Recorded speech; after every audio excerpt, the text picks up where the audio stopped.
Now that your firmware, prod, keys, and settings are dialed in, here's how to make Yuzu run buttery smooth and where people typically go to back up their games. First, always make sure you're using the latest Yuzu build for up to 87% better performance.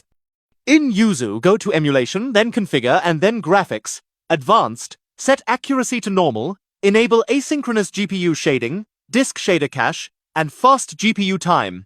Then turn off VSync to eliminate input lag. Use Vulkan, AMD, or OpenGL, NVIDIA, depending on your GPU.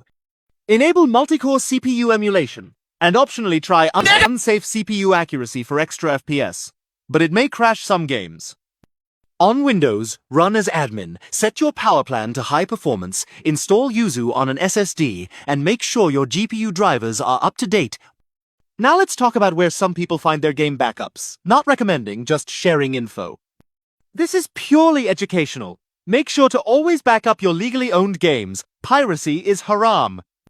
Many users back up their own Switch cartridges with tools like NX Dump Tool or Tegra Explorer, but if you search for ROMs online, sites like nsw2u.com and nxbrew.net are often used by the community to catalog NSPs, updates, and even early game builds.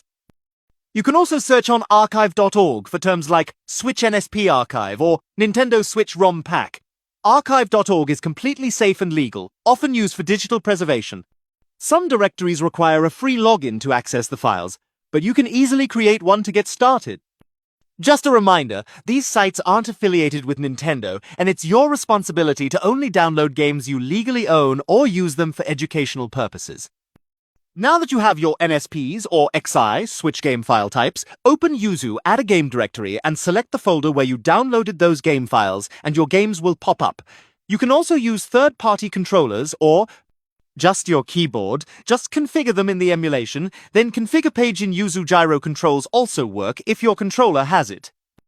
Keep your risk halal, and make sure to respect intellectual property rights. Stewie out!